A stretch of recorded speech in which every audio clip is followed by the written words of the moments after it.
Salam Ibu Bapak, saudara yang terkasih dalam Tuhan Yesus Kristus, selamat pagi. Selamat bertemu dengan renungan pagi dari GKE Banjarbaru. Sebelum kita membaca dan merenungkan firman Tuhan, mari kita bersatu dalam doa.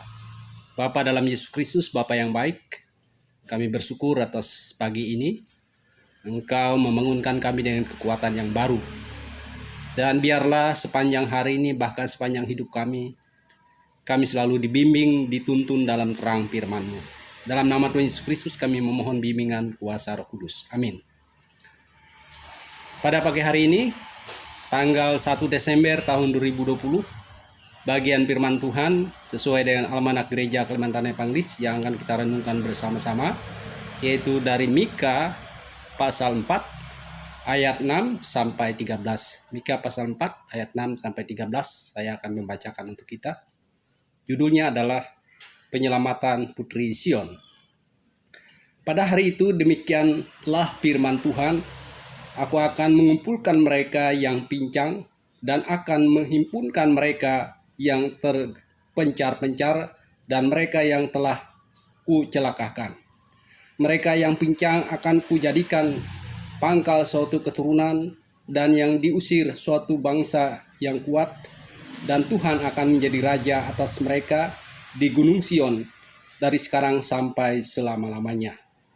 Dan engkau, hai menara kawanan domba, hai bukit Putri Sion, kepadamu akan datang dan akan kembali pemerintahan yang dahulu, kerajaan atas Putri Yerusalem. Maka sekarang mengapa engkau berteriak dengan keras? Tiadakah raja di tengah-tengahmu? Atau sudah binasakah penasehatmu? Sehingga engkau dianggap kesakitan seperti perempuan yang melahirkan. Mengeliatlah dan mengaduhlah, hai Putri Sion, seperti perempuan yang melahirkan. Sebab sekarang terpaksa engkau keluar dari kota dan tinggal di padang. Terpaksa engkau berjalan sampai ke Babel. Di sanalah engkau akan dilepaskan, di sanalah engkau akan ditebus oleh Tuhan dari tangan musuhmu. Sekarang banyak bangsa berkumpul melawan engkau dengan berkata, biarlah dia dicemarkan, biarlah mata kita puas memandang Sion. Tetapi mereka itu tidak mengetahui rancangan Tuhan. Mereka tidak mengerti keputusannya, bahwa ia akan menghimpunkan mereka seperti berkas gandum ke tempat pengirikan. Bangkitlah dan liriklah, hai Putri Sion, sebab tandukmu akan kubuat seperti besi, dan kukumu akan kubuat seperti tembaga, sehingga engkau menumbuk hancur banyak bangsa. Engkau akan mengkhususkan rampasan mereka bagi Tuhan, dan kekayaan mereka bagi Tuhan seluruh bumi. Sampai sejauh sana pembacaan firman Tuhan untuk kita. Yang berbahagia ialah mereka yang mendengarkan firman Allah dan yang memeliharanya. Amin. Saudara yang terkasih dalam Tuhan, kita bersyukur hari ini kita boleh memasuki tanggal 1 Desember. Walaupun dalam suasana kita masih terancam oleh pandemi yang sepertinya belum berhenti menyerang bangsa dan negara kita. Masih banyak kabupaten kota yang melaporkan bahwa ada penambahan infeksi virus corona yang semakin bertambah.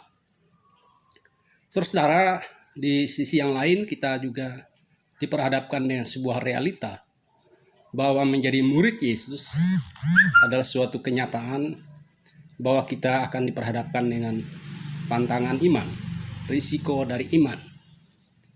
Kita baru saja mendengar saudara-saudara kita di Sigi, Sulawesi Tengah pada minggu yang lalu, hari Jumat. Mereka dibunuh dengan cara yang keji. Ini menandakan kepada kita bahwa masih ada orang di negeri ini yang membenci keragaman, yang membenci kekristenan. Tapi kita harus tetap setia mengikut Tuhan. Kita juga harus tetap setia menjaga negara kesatuan Republik Indonesia, menjaga kebinekaan sebagai bagian dari bangsa ini. Dalam nas yang dibacakan bagi kita tadi diperlihatkan kepada kita bagaimana kondisi umat Tuhan, bangsa Israel. Dalam ayat 10 dikatakan, menggeliatlah dan mengaduhlah hai putri Sion, seperti perempuan yang melahirkan. Sebab sekarang terpaksa engkau keluar dari kota dan tinggal di padang, terpaksa engkau berjalan sampai ke Babel. Artinya mereka umat Tuhan di masa lampau, di zaman raja-raja, mereka juga dibinasakan, khususnya bangsa Israel, dan dibuang ke Babel. Itulah realitas hidup, penderitaan hidup mereka dalam mengikut Tuhan. Saudara, tapi firman Tuhan tidak berbicara hanya penindasan bagi umat Tuhan, yang merupakan pembelajaran bagi umat Tuhan. Tetapi firman Tuhan pada hari ini berbicara juga bahwa Tuhan adalah Tuhan yang peduli. Tuhan adalah Tuhan yang menyelamatkan. Sehingga saya memberi tema perenungan kita adalah kekuatan dari Tuhan. Kekuatan dari Tuhan, secara khusus ayat yang ke-13 yang menjadi perhatian kita. Bangkitlah dan iriklah hai putri Sion. Sebuah tandukmu akan kubuat seperti besi dan kukumu akan kubuat seperti tembaga, sehingga engkau menumbuk hancur banyak bangsa. Engkau akan mengkhususkan rampasan mereka bagi Tuhan dan kekayaan mereka bagi Tuhan seluruh bumi.